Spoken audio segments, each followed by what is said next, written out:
We've got a very special discussion planned for you today on not on ball by ball action of the market, but on taking a step back, looking at all those factors which are playing on the mind of the long-term investor right now, and factors which are important to see the direction of the market in medium to long term. Jitendra Gohil, Head of Research at Credit Suisse Wealth, is here with me today. Jitendra, good afternoon. Thank you very much for your time. Let's start by understanding your basic premise of the investing environment right now. What makes you constructive?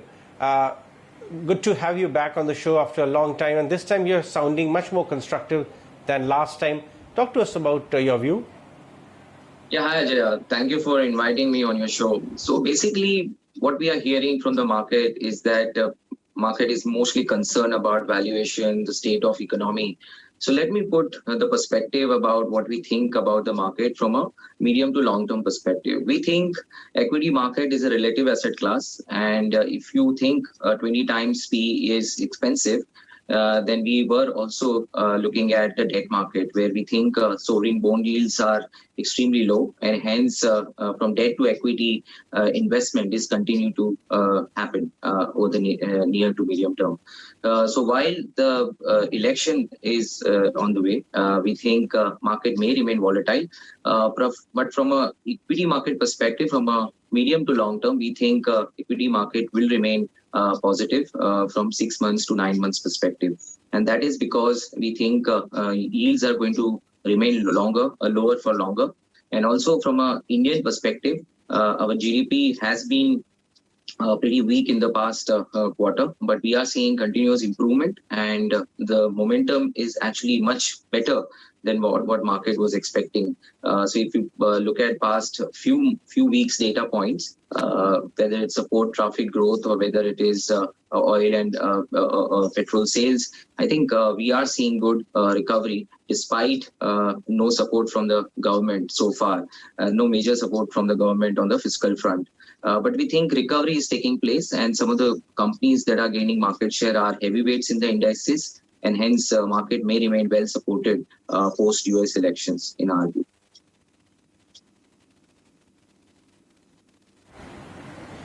Jitendra, how have you been interacting with some of the companies you invest or your clients invest in, you recommend on your recommendations? How have you been analyzing the quality of earnings which have come so far, or even the second quarter operational updates? Do you think sequentially the earnings trajectory will gain momentum materially from here? Yes, so basically, yes, that's the hypothesis playing out. So basically, when we look at any company, it's a top line, which is your revenue growth, which is pricing and volume growth, and you look at margins, which is mostly cost and whether they are spending on advertisements, which maybe in this time they may not be spending so much. So when we look at companies, we are looking at top line in the sense, are they gaining market share? Number one. Number two, do they have pricing power in this kind of environment? And how the competition is behaving for these companies. And what we realize is that some of the larger and stronger company, whether it's toothpaste, you look at whether it's FMCG, in fact in banks as well, we are seeing that these big companies are gaining market share on the top line front, and on the margin fronts also. They were able to pass on this cost. They were able to cut cost pretty dramatically in the current quarter as well. So we think that these strong companies are going to get even stronger going ahead, and that's where we are putting our monies. So we think this is the way one should look at.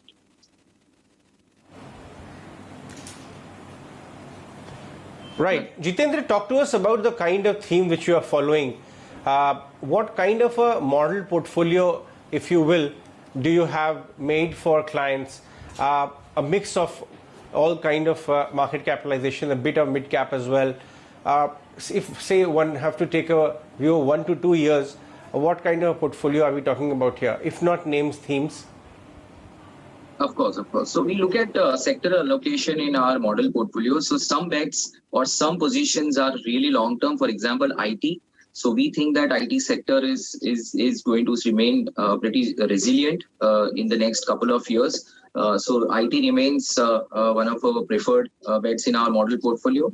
Also, as I mentioned about market share gains, so some of the top tier private sector banks are part of our model portfolio. In fact, we have been recommending to add more weights to private banks over the past couple of months. Coming to other sector, we also have a slight pro-cyclical tilt. So earlier we were recommending more of defensives, but now as the recovery takes place, we have moved slightly pro-cyclical bias. So basically, we are recommending now most of these capital goods companies which have not participated. In fact, they have been the underperformers. So we think some of the large capital goods industrial companies which have been beaten down in this market could be a good bet over the next couple of years. And also some of the recovery plays. So in the global context as well as on the local context, our IC is recommending to take a view from 6 to 9 months. We will see a vaccine development so sooner, hopefully by the year end, and mass distribution of vaccine may happen by mid of next year. So we will see those sectors which are completely a recovery play, whether it is multiplexes or whether it's tourism segment, whether it's airline segment. We have a bit of exposure, and as we see more confirmation of this trend, we may increase weights in these counters and cut weights to most of these defensives so far.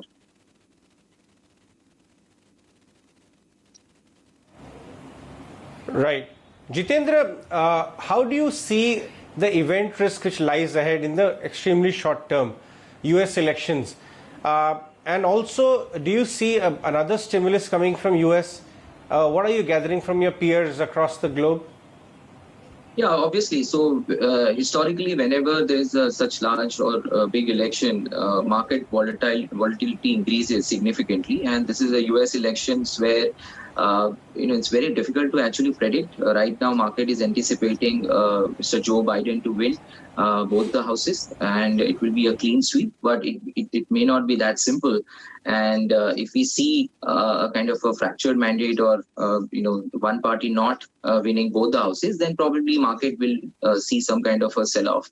But we think post the elections, whoever comes to power, there will be a stimulus, and that stimulus is going to be really big, around $2 trillion of stimulus, close to that. So I think this is a big stimulus, and we are also hearing that even Japan is considering a huge stimulus. So stimulus is going to come in, whether it will come before the election or after the election, that we have to wait. So hence we think market will remain well supported because of this stimulus. In the other way, we are also a little bit cautious about the rising cases. Still, coronavirus is a real risk, and after initial abatement in Europe, we are seeing now the cases have started moving up pretty sharply. And if they go ahead with a nationwide lockdown, so far there is no news as such, but partial lockdowns are taking place in Europe. And if they go ahead with a more stringent lockdown, then we may see some kind of a further correction in the near term. However, vaccine hope and US stimulus and Japan to some extent is playing out from a medium-term perspective. So while we think before the election market may remain very volatile, we think from a medium-term perspective, we think stimulus and vaccine development will play out, and that will support the market post the elections. One last question, Jitendra. Looking at the way how last 3 years have been challenging for Indian equities, do you see a case for the kind of portfolio which you are recommending to be built, 12-13% kind of an average CAGR, on a basket is not ruled out on a next 3 to 4 year period? Yes, of course. So our view is that market will remain pretty resilient post elections.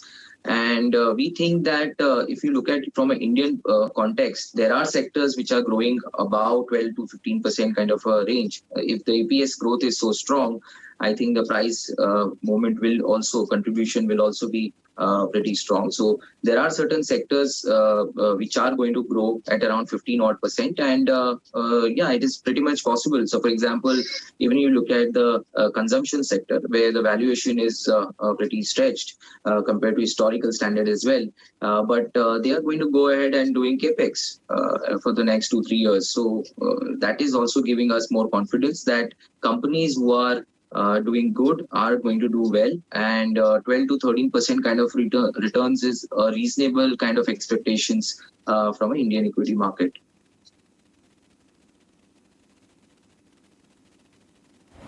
All right, Jiten, let's wrap this discussion. Always enjoy talking with you. Thank you so much for your time today.